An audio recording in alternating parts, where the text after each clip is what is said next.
Hi guys, welcome to episode 9. Gosh, 19 I think, or Is it 20. 19? Oh, we could have got it wrong this week. That's always Anyway, the first. episode 90. And today we are going to talk about how to deal with rejection. So it should be quite a short, snappy one today. But yeah, I mean, I think in life we're always going to deal with rejection, whether it be work-wise, whether it be love life-wise. You know, you're always going to come across rejection, and some people are a lot better at dealing with it than others, and vice versa. So yeah, I mean, in terms of how we deal with it as recruiters, I think you could maybe start us off with like how we deliver it, and you know. Recently, I don't know about you, Luce, I've had, in the last couple of months, I've had the most rejections after interviews or final interviews I've ever had since working. Like, the market is very tough and requirements are very strict at the moment with, you know, what clients need, and they're unable to be flexible and adapt roles. So at the moment, it's very much, you know, briefing candidates as much as we can before interviews to avoid rejection as much as possible. But if that rejection happens, it's having a conversation with the candidate. Never, ever, ever rejection by email. I never send a LinkedIn message or an email unless a candidate says to me, send me the feedback by email because I cannot speak to you. That is the only time I would send it, if they tell me to. Yeah. But I think, like, rule of thumb, we always deal with negative feedback after an interview, or constructive feedback, shall I say, by a call. Yeah, and if we were to call them, like, I don't know how you would go into that conversation, but obviously we always start it saying that we have received some feedback. Yeah. I always approach it with the fact, I'm like, look, you know, we have received some feedback. At this moment in time, unfortunately, they aren't going to be proceeding with you. Obviously, I mean, we both have the same outlook in the sense of everything happens for a reason. 100%. So 100%. And even if it's your dream job and it's your dream company, it's subjective. It is subjective because it's subjective to the projects they've got going on, the client requirements, were you feeling in a good mood on that day when you interviewed? Like, it's so subjective, and luck does play a little bit into it, for sure. So I always try and remind people that if Luce interviewed somewhere and she didn't get it, I'd be like, Luce, that's one company out of 100 million in the UK or in the world that doesn't want you. Like, try another one. Yeah, for sure. I mean, do you know what? It's weird because I was thinking about this. Like, when I knew this was the topic of conversation in the car? No, before, and then I got in the car. Yeah. Like, I was just thinking, like, where this topic could go and what we could talk about. And I have a weird thing, so I'm going to give you a bit of a personal insight into my life, but you were in the same industry as me as well growing up. You were in, like, dance, musical theatre and stuff like that. Did you ever compete? Yeah, I used to do like auditions in London and it used to be savage. They used to line you up and just like point at who they wanted and who they didn't. Like, you're too fat, you're too tall, like bad stuff. So I think from the age of, 3 or 4, I started competing in dance competitions, going for auditions. I remember I went for an advert for McDonald's. Oh my god, I did an advert one, but not for McDonald's. I got told I wasn't quirky enough because I didn't wear glasses, I didn't have ginger hair. Like, I mean, now I have my glasses and some parts of this probably a bit ginger, but like, do you know what I mean? Back then it's very cutthroat, but obviously for such a young girl to go into such like a cutthroat industry, going into dance competitions, it must have been quite hard for my mum, and I was trying to think, what message did my mum relay on to me that I could put forward and, you know, change it to this type of industry and stuff. So I remember my mum always saying, every judge, every adjudicator, every person deciding who's going to enter into a musical theatre West End show has different opinions. One year I would go into a dance competition. This isn't being big-headed, I used to wipe the floor. There was one judge, every routine and stuff I would do, I'd get placed, and I was over the moon. And my mum used to sit me down and was like, it's not always going to be like that. It's not always going to be like that. He or she clearly really liked you and your style. That's why. And then you'd go into another competition. Would you get placed, or you'd get fourth or something? Or maybe that leads into, just jumping in very quickly, if you've got a company you really like in a job and you've done a first interview, it's going really well, but another job pops up, maybe, like Lucy said, it's not always going to be easy and you might not necessarily get the dream job. So without saying you need to put eggs in all baskets, maybe do put yourself forward for that other job, because then there may be more success rate, and the rejection you might have from one won't affect you as much because you've got something else there. So please 100%, continue. Yeah. But I guess, what I was trying to say, my mum always used to say to me, it's a learning curve. And that really changed my mindset. Like, she would say, okay, what did they put on your feedback for? Oh, your toe wasn't pointed correctly in arabesque or something. I don't know. But she'd be like, okay, like, that is feedback that's really useful, but it's a learning curve. So take that, work on it. Always constructive. Learn how to do it better and move forwards with it, because actually it's those little things that you could see it as a knockback, but my mother wouldn't. You then can apply, and actually in turn it's going to make you an overall better person. Exactly. And that just... And you'll get more confident with every interview you do. So if you do 20 interviews over your lifetime, the first 5 you might be a little bit nervous and it might not go so well, but statistically the other 15 you'll naturally be more confident. And if I'm honest with you, I've seen it in myself, like over the years interviewing for part-time jobs and stuff. Every interview I've done, I've been more confident. I was wondering if there's something in my head because you looked at my head. No.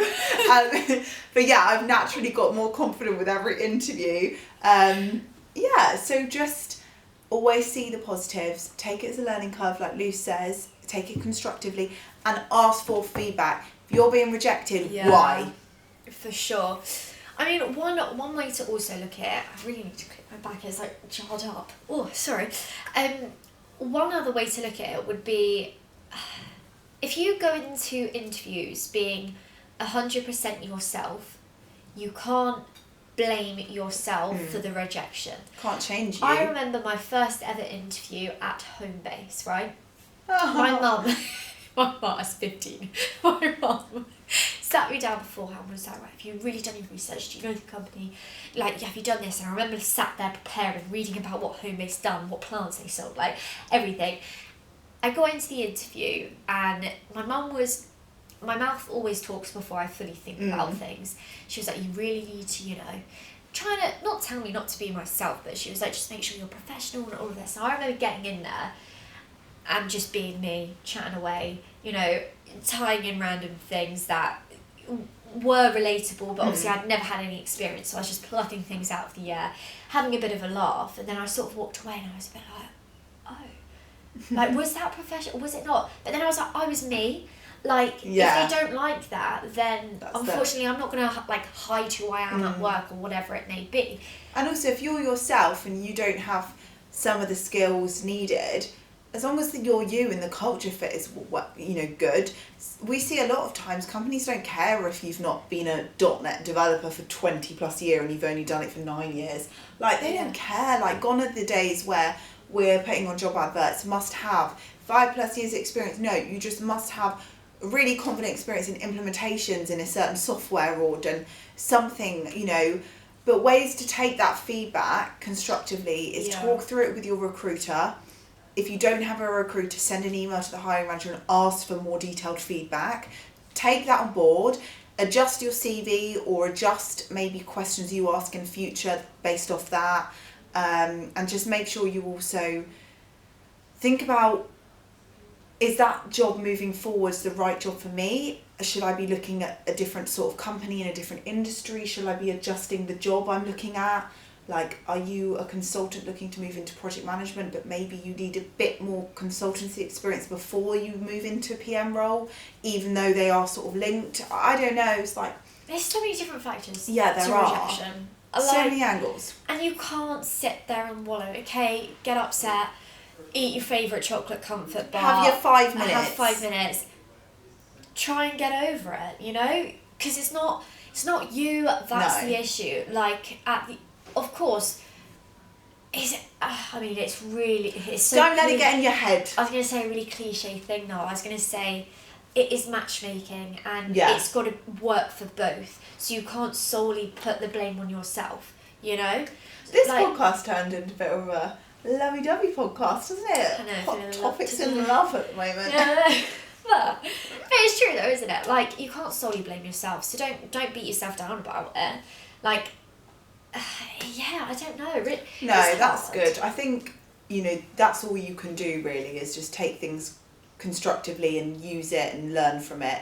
I think, in a nutshell, that's all we do. For us, we learn from every rejection as recruiters. We learn how to deliver them better.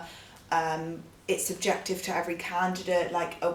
Candidates we have a more informal relationship with, we obviously we can make a joke out of certain things. Others it's a bit more professional and factual. So for us, every rejection call is very different. It's structured very differently. It's handled differently, and a plan for us off the back of rejection, we make a plan moving forwards. So I know Lucy will do this as well. Yeah. The candidates we're helping, we formulate a plan. Is there any other roles we can look at? Can we adjust CVs based on this feedback? What's the plan moving forward? Something to look forward to, something to work towards. I'd also say, let's flip it on to the other side. Rejection as a client. Oh, I like that. Okay. Yeah. So 180 on me. So some candidates will get to a final interview stage. Client's in a position to offer. Candidate says, actually, no, I don't want them. How do you take that as a client? What feedback would you give to a client? So, I guess it'd be quite similar, but... honest, but not too honest, depending on the feedback.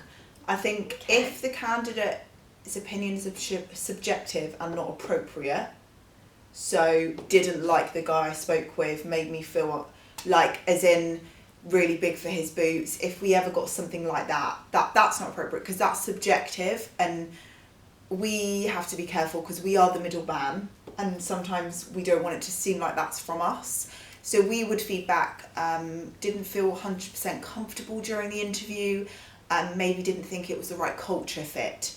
That is probably how we would turn a comment like to the interviewer was too big for his boots, didn't make me feel comfortable, don't think it would be the right sort of team environment for me. So you'd always give them the feedback regardless, but put it in a way that's business appropriate. Appropriate, yeah. Good, yeah. I get, because it could be quite a hit to them, like. Yeah. But I think it is slightly different from a client's perspective, because once again, there's so many different factors that come into a rejection. Yeah. Is it counter offers? Is it because the market at that moment in time is really competitive? Is it, there's so many factors that aren't specifically to do with that person as an individual who was interviewing or the company. There's a lot of different things that could go into it. But and if we're honest with them with feedback, they can adjust their... We've done it with one of your clients, haven't we? Yeah, they can adjust it moving forwards. We mentioned about, I think we're thinking about the same one, just about getting more of a feel for the culture and less professional and less just about the role, ask more questions to the candidate. And it worked, didn't it? It did. So it's actually quite important for that feedback once again to be given. So as the middleman, our job's pretty important to get that across. Piggy in the middle. Yeah, but Love it should. It was a great game. It shouldn't be tough for us to give the rejections, I feel, as long as we're not like, oh, by the way, it's a no. It's a no. You were a bit rubbish. No. You've got the right feedback. You give it across. We can help guide in a way to make them think of the positives of it, and I feel like that's quite important for recruiters to do, is sort of guide them to that positive. Actually, it was a learning curve. And I don't think recruiters are good at that. Don't think recruiters are good. They just say that, oh no, that's the feedback. Yeah, or they don't give feedback. True. And hold my hands up, we don't always get feedback from clients, so it is really tough. Try. If I get feedback, I will give it to you. I struggle myself on even sometimes getting feedback, but I think, yeah, what we've covered, I think, is fair and just a representation of how recruiters maybe should handle giving rejection to both clients and candidates. Definitely. Guide them to that positive mentality afterwards. Don't just leave them to their own thoughts, because it can eat you up. Yeah, 100%. 100%. So guide them to the positive mentality if you're a recruiter. I think that's a key takeaway. You know, that's what we're here for. You've got to keep them motivated, because they might be in a different process for another client of yours, and if they're so downbeat about what's just happened, you need to rile them up, tell them they're great, tell them, you know, you got this, like give them spirits up, motivation, positive energy. 100%. I always say to my candidates, if you're feeling down and you're not feeling up for it, get your favourite song on, Murder on the Dance Floor, blast it before your interview, get the vibes going. What's that one from Stranger Things? For some reason, I really like that one for some reason. That's such a random song. Bit of Kate Bush. Right. Anyway, I think that sort of covers the topic of rejection. And if you're going through it in your love life too, just maybe apply these top tips too. Yeah, you can, I guess. This has turned into a bit of a love podcast. Got to be persistent. I don't think. Lucy and Tyla, matchmakers. The little cute. I don't think we'd be. Well, we might be good at that. I'm going to update my LinkedIn bio. No.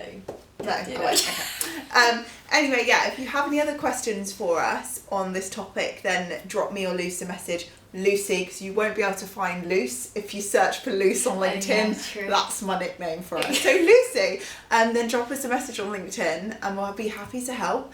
But over and out for hopefully either episode 19 or 20. Yeah, we don't know what one it is. It's one of the... No, it will either be 20 or 21, I think. Should we stop doing the number? No, because I think it's pretty cool to know that we've been going for 19 or 20 weeks. Yeah, we're almost at my age. How old are you? 24. Oh, God. I thought you were a lot younger then. I panicked. I was like... Right. Oh, God. Bye, guys. See you later. See you next week.